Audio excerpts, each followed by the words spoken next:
भक्त ये किसान था, जाट जाति में था, राजस्थान के अंदर। ये बहुत ही श्रद्धालु भक्त था। परमात्मा में इतनी आस्था थी, दया, बहुत दया थी, धार्मिकता उनके अंदर बहुत ज्यादा थी। उसकी धर्मपत्नी बहुत ही नास्तिक टाइप थी। वो भगत जी को काफी बाधा पैदा करती थी भक्ति मार्ग में। फिर भी भक्त अपनी श्रद्धा और स्वभाव से कभी विचलित नहीं होता था, क्योंकि राजस्थान के अंदर बहुत पहले की बातें हैं, 400 वर्ष पहले, तो वर्षा हो जाती थी तो अन्न होता था, ज्वार बाजरे बोआ करते थे। अन्यथा बहुत ही भूख मरी होती थी, गरीबी बहुत थी, निर्धनता बहुत थी। एक बार वर्षा हुई और धन्ना भगत की बीज बोने के लिए, ज्वार बोने के लिए चल पड़ा। रास्ते में 4 संत भगत आ गए और भगत को देख करके भक्त प्रणाम करते हैं, गदगद होते हैं और हाथ जोड़कर प्रणाम किया। नमस्कार हो संतों को, राम राम कही और कुशल मंगल पूछा भगत ने। तो उन भक्तों ने बताया कि कुशल काहे की है भक्त, 4 दिन हो गए रोटी नहीं खा ली, 3-4 दिन हो गए कोई अन्न नहीं मिला, हम ऐसे तीर्थ यात्रा पर जा रहे हैं। अब धन्ना भगत जी ने सोचा 4 दिन हो गए रोटी नहीं खाई, ये मरेंगे, निढाल हो रहे हैं बिल्कुल।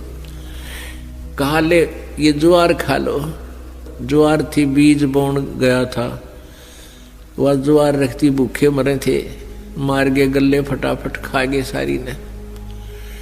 अब भगत ने सोचा ज्वार तो खा ली भगतों ने और बीज ना बोया तो पड़ोसी लोग जाके घर में बताएंगे, पड़ोसी किसान, कि आपके खेत में बीज क्यों नहीं बीजा तुमने, और फिर मेरी पत्नी है वो मेरा सिर खावेगी, लड़ाई करेगी।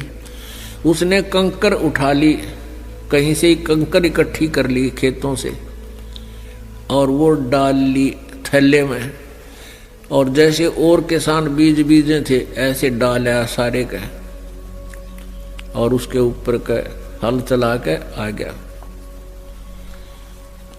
अब कुछ दिनों के बाद क्या हुआ कि अन्य पड़ोसियों के तो ज्वार उगगी और भगत जी के खेत में ये मतीरे तुम्बे, ये मतीरे से मोटे मोटे हुआ कर, ये तुम्बे उग गए, जो सीताफल जितने बड़े बड़े हुआ कर तुम्बे। अब एक पड़ोसन ने जाके उसकी पत्नी से कहा, धन्ना भगत की पत्नी से, उससे पूछा कि तुमने ज्वार नहीं बीजी थी क्या? धन्ना भगत की पत्नी ने कहा, क्या मतलब?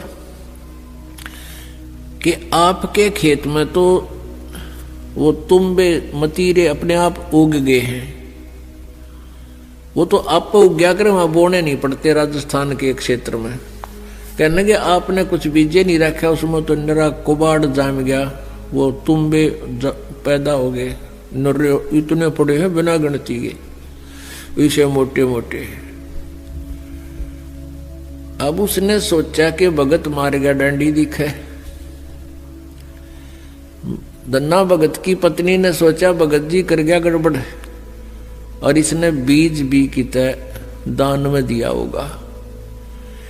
अब उसने सोची एक बार खेत देख कर आऊं, पाछे मगज मारूंगी इसके लिए। अब वो खेत में अपने पति से कहने लगी कि खेत में जाके आऊं, मैं ज्वार देख कर आऊं। भगत जी बोलिया है कोनी। भगत जी को तो पता था वहां क्या मिलेगा, अपना चुप बैठा। और वो भगत धन्ना भगत जी अपने मित्रों के साथ उसी से में बातें करता था, भक्ति की चर्चा जब हुआ कि तक खेत खात में चली जाया करती।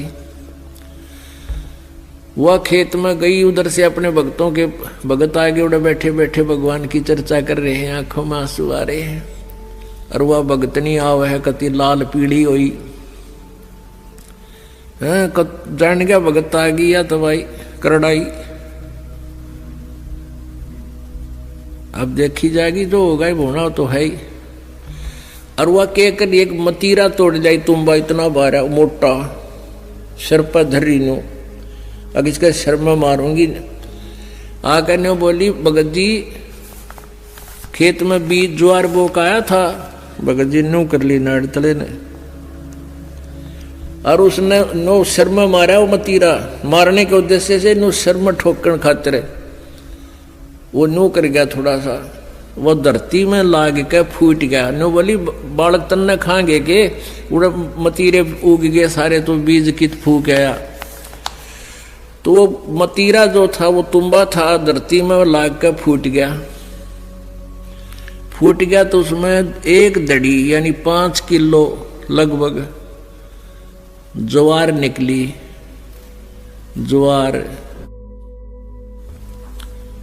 अब एक बार तो अब भगत जी की तरफ देखा, वो नौकरे पड़ा था, एक तरफ देखा ज्वार का ना, अक्तुम्बे में तो ज्वार निकल आई।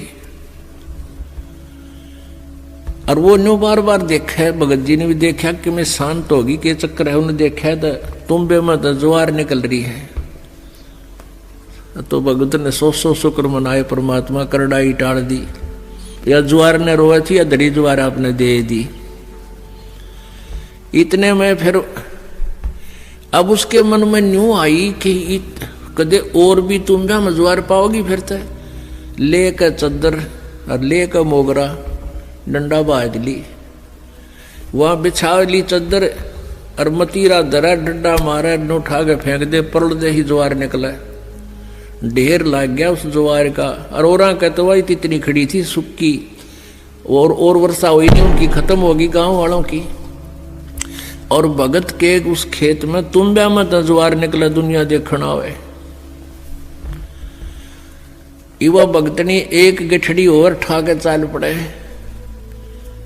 जब वह 3-4 गठड़ ले आई, 3-4 अपना जितनी उस खेत में होनी थी उगनी थी, यानी जिसमें निपज होनी थी उपज, उतनी ज्वार जब आ ली, भगत जी ने बोले वो और मत लाइए, अपनी आ चुकी है और इसको बांट दे सारे गांव में, सबके बालक भूखे हैं।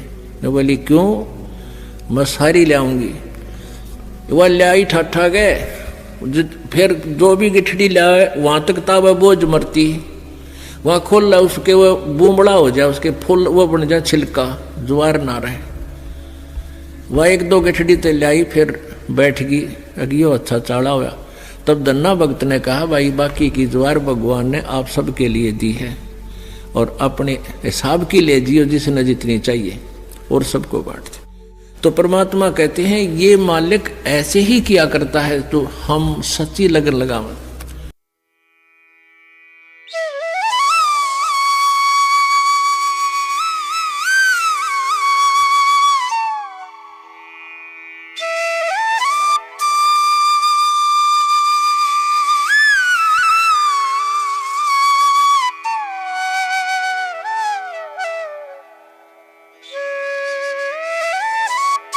बकवाद करने जाते ही है राजा लोग, जब इनको सुख हो जाता है तो भगवान छोड़कर बकवादे करते हैं। तो वो ज्यादा गहरा चला गया, कहीं दूर भूख प्यास से व्याकुल था। किसान के पास अपने खेत में अपनी रोटी उपलब्ध थी, अपनी ही। राजा वहां पहुंच गया, उसने ये भी नहीं पूछा भी तू कौन है, कहां से आया है। किसान ने और पूछा भाई भूख लगी होगी तेरे को घोड़े वाले। कहा जी भूख लगी, बैठ पहले भोजन खा।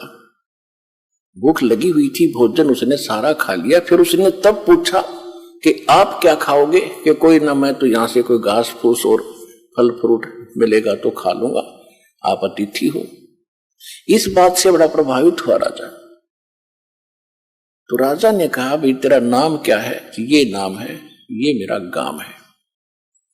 फिर उसने बताया कि अभी मैं राजा हूं इस नगरी का, जिस क्षेत्र में तेरा गांव पड़ता है, और तुझे कभी कोई आपत्ति आवत मेरे पास आ जाना। कुछ वर्ष उसको उसने एक ऐसा बना के दे दिया अपना,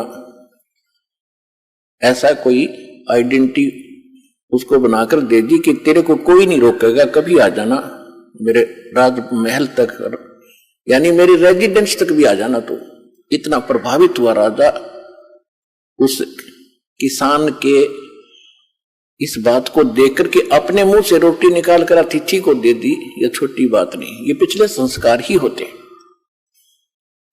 तो वहां पहुंचा, एक दिन उसको कोई बात याद आ गई कि अभी राजा से मिलकर आते हैं। कुछ सूखा गिर गया था, वो सूखा तो फिर सारी नगरी में गिर रहा था। राजा था, जब वो पहुंचा, राजा मुसलमान था, बाहर बैठा अपना कोई नमाज कर रहा था, और वो सीधा ही पहुंच गया, वो दिखा करके वो पासपोर्ट राजा वाला। तो वो कहने लगे, तो सेवादार थे, नौकर थे, कि यहां बैठो भाई, राजा अपनी कुछ क्रिया कर रहा, उसके बाद बात करेंगे। वो सामने देख रहा था कि राजा क्या कर रहा है। जब राजा खड़ा हुआ, कुशल मंगल पूछा, तो उसने पूछा किसान ने कि पहले ये बताओ आप ये क्या कर रहे थे। राजा ने कहा कि मैं भगवान से, अल्लाह से अपने राज्य में, अपने घर में सुख की कामना कर रहा था। अकाल गिर गया है, इसके लिए दुआ मांग रहा था। तो किसान कहने लगे, अच्छा मैं तो भिखारी के पास आ गया भाई, उससे तो मैं न मांग लूंगा अपने घर पे, फिर तेरे से क्या जरूरत है मुझे मांगने की। राजा भी उसी दुख में दुखी, और मैं भी वही दुखी। मांगना किसी, देने वाला कोई और है, उसको हम भूल गए। तो सतलोक आश्रम बरवाला, जिला हिसार, हरियाणा में यही याद दिलाई जाती है कि संसारिक लोगों से तुम जो राहत मांगते हो, ये आपकी अध्यात्म ज्ञानहीनता है। परमात्मा से मांगो, परमात्मा उसी को देता है जिसके पहले के शुभ संस्कार है ना। बेशक मांगते रहियो, कभी नहीं दे। अब सब शुभ संस्कार बनते कब हैं? अब बनेंगे। शास्त्र अनुकूल साधना इस दास के पास उपलब्ध है, वो रियल साधना है। इससे आपके रोज शुभ संस्कार बनेंगे, आपको इस जन्म में भी देगा और सतलोक में भी आपको ले जाएगा। ये वो साधना है।